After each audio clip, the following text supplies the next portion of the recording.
How you doing? I'm going to tell two stories today. One is going to be about why you should run down every ball, and another one's going to be why you shouldn't run down every ball. Hmm. Why would Bill tell me not to run down every ball? And I'll get into that in a moment. So, I'm going to tell you the story of two matches and how the tactics changed in the matches. So the first one involves a kid named Peter who was 5'2" and maybe about 175 pounds. So not the fastest kid on the block, but he was actually pretty quick for how round he was. So he was playing somebody who was like 6'1" and about 185, and big serve, big forehand, comes out on fire, and he's up 5-love in that match before you, like that. 5-love. Oh my goodness, what's going on here? So on the changeover, I go to Peter and I say, look, he's hitting winners past you. So the first thing that you need to do is you need to go and play stronger defense. You have to run faster to just try to get a racket on a ball. Because if you can start to get a racket on a ball, then those winners that used to just be clean winners will no longer be winners. They'll be forced errors. And a funny thing happens when somebody's been getting winners and all of a sudden you start trying harder and you get a racket on them.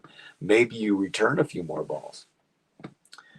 They want to get more winners again. So they actually they'll get more aggressive with their placement, and they can actually become more error prone. So it's a weird thing when you're sailing through a match and you get the 5-love like that, and you just think it's going to continue, and you're oh man, I'm going to win 0-0 today. So the opponent can get like that. So I'm like, Peter, you just got to get your racket on some balls. And so then something really cool happened. Peter lost the first set 6-1. Now, you look at a set 6-1 and you go, oh, that was a blowout. But if you look at a set compartmentalized and you say, all right, it was 5-love, and then he split the next two games, that's promising. So anyway, Peter got one game just by playing a little bit more defense. And then what happened was in the second set, then we said, all right, play even with him. So now, Peter, I really want you to serve a very high percentage of first serves. And I want you to, do your best to just poke a return in. Don't go for anything on your return. Just go for the most basic, safest return back to the guy, and then continue to play defense, right? And just play even with him, right? And so it's 1-1, it's 2-2, it's 3-3, right? The other guy breaks at 4-all and serves for it at 5-4, but Peter breaks him back. And then we go 5-5, 6-6, tiebreaker. And then the other guy tightened up just a little bit in the tiebreaker. Peter wins a tiebreaker. Right? I mean, 40 minutes ago, the match was looking like it should be over 2 times already. Right. And you know what happens to a kid like that? They're like, oh, I was up 5-love in the first set. I thought I was going to win 0-0. And now I have to go into a third set. And these are full third sets. And this is why we have to have full third set matches. Because, Peter deserved to be able to wear this kid down. Now, that's the other thing. Peter was surprisingly fit for someone who is actually overweight. It's the strangest thing. I hate to try to explain that to you, but he had good endurance, and he was probably carrying easily 30 pounds he didn't need.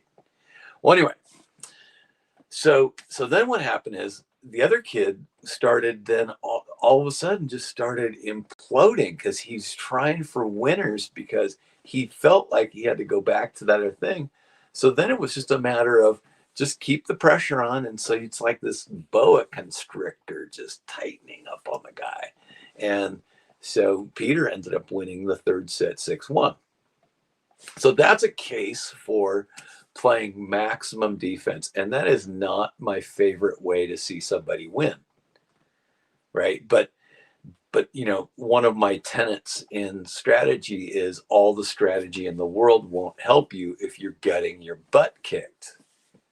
So if you're playing somebody and they have a way bigger forehand than you and a way bigger serve, and they're just using all of this offensive firepower on you, then you really do need to go into a very defensive shell to try to get something out. You're not going to, if you can't handle the pace of their shot, you're not going to pressure their time and space.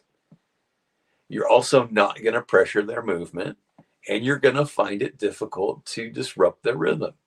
But what you can do is you can play a little deeper in the court and go for maximum effort. It can happen. All right. So, because what you want to do is you want to play on the relative lack of patience that the other player has. And the funny thing was, Peter was actually more fit, as it turned out, than the other kid to actually play tennis. The other kid he had bigger muscles, and he might have been a little more explosive in the early going, but not very well trained. Okay. Story number 2. And this one was played at a higher level. I think that match with Peter was like a number 3 singles at a so-so school against another school that was okay, right? So this one, though, features 2 number 1 players for very good schools. And so the number 1 player of this one school is also the number 1 18 and under in Northern California, and he had a full scholarship to California, University of California coming. And then my player was ranked number 92, right? And when this match came up, nobody gave my player a chance. So, pardon me.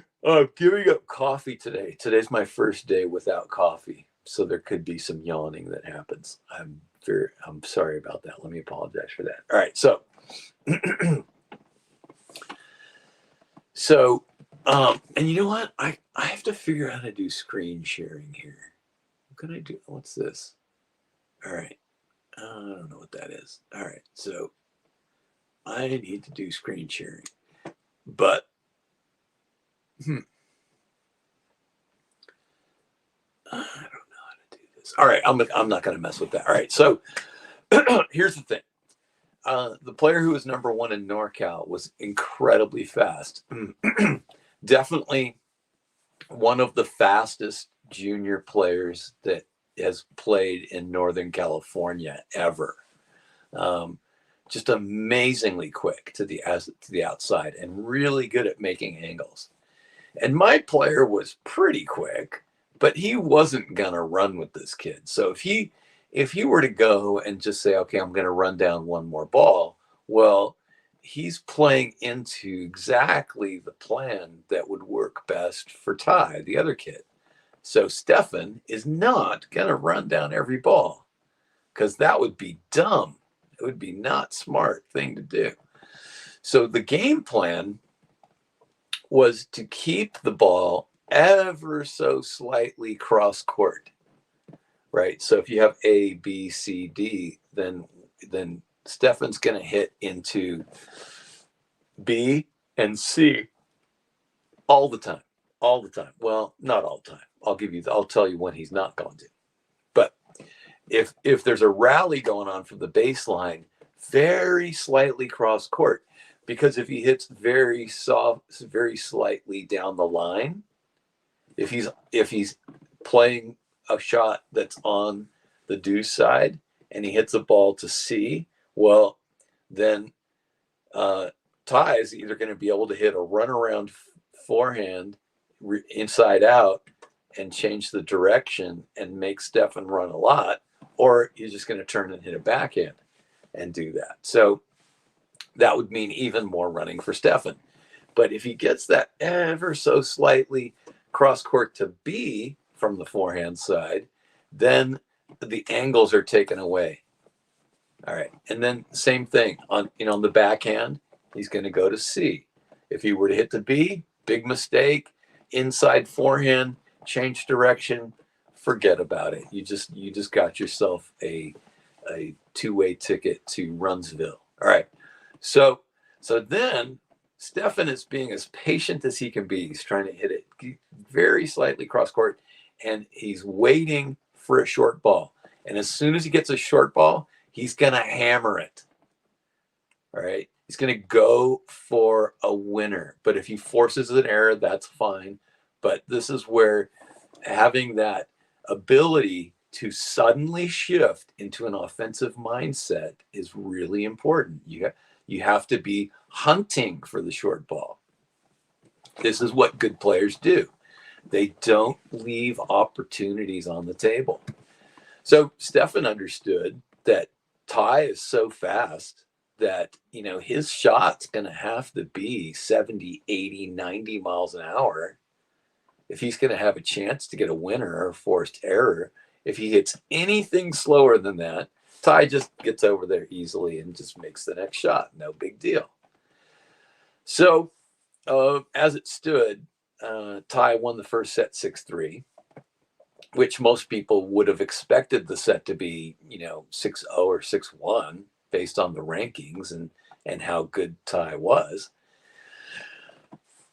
So second set, Stefan's down a break already in the second set. It's 2-1. And I go out there and I say to him, I ask him this question: are you ready to play the best tennis of your life? And he just nodded once. And then from that moment on, in that second set, he played the game plan to perfection.